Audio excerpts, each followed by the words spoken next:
Insérer des lignes ou des colonnes. Pour mieux organiser votre tableau, vous pouvez facilement insérer des lignes et des colonnes parmi les méthodes suivantes. La première, si je veux insérer une ligne par exemple, je vais sélectionner une cellule dans la ligne ou la colonne tout simplement.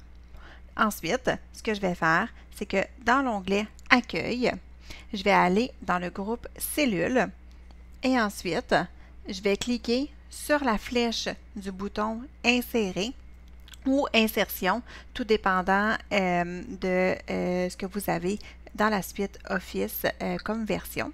Ensuite, vous allez pouvoir cliquer sur la flèche et on va aller sélectionner, par exemple, Insérer une ligne de tableau en dessous.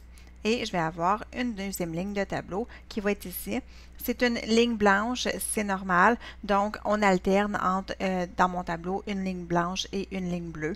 Donc, c'est pour ça que vous voyez ici que la ligne est blanche. Ce que je pourrais faire aussi pour insérer une ligne de tableau, je pourrais me positionner tout simplement dans la dernière cellule de mon tableau.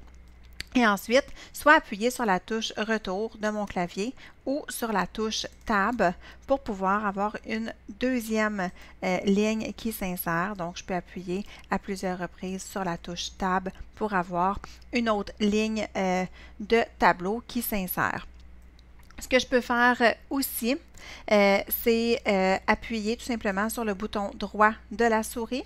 Je peux aller cliquer sur Insérer et là, je pourrais insérer une colonne à gauche, à droite, une ligne en haut ou une ligne en dessous, tout simplement. Donc, j'aurai encore une fois une autre option pour pouvoir insérer ma ligne. Donc, je pourrais aller, par exemple, me placer n'importe où dans la colonne J pour insérer une nouvelle colonne et je pourrais aller cliquer sur Insérer et insérer une colonne de tableau à droite. Donc, en plus d'avoir inséré des lignes, j'ai inséré des colonnes. Mon en-tête de colonne se fait, elle va s'appeler colonne 1 évidemment, mais je peux double-cliquer à l'intérieur pour la sélectionner et la renommer comme je le veux.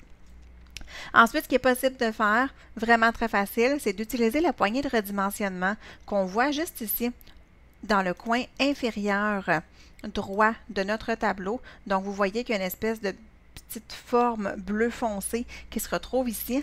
Alors, si vous la sélectionnez, vous allez avoir une flèche double comme ça qui va apparaître. Et à ce moment-là, en maintenant le bouton gauche de la souris enfoncé, vous allez pouvoir sélectionner, pas pour ajouter des colonnes, mais pour ajouter des lignes à votre tableau. Donc, vous pouvez aller jusqu'à la ligne de votre choix. On relâche le bouton de la souris et à ce moment-là, j'ai plusieurs lignes qui ont été créées à mon tableau, tout simplement. Alors voilà, c'est comme ça qu'on peut insérer des lignes ou des colonnes dans un classeur Excel.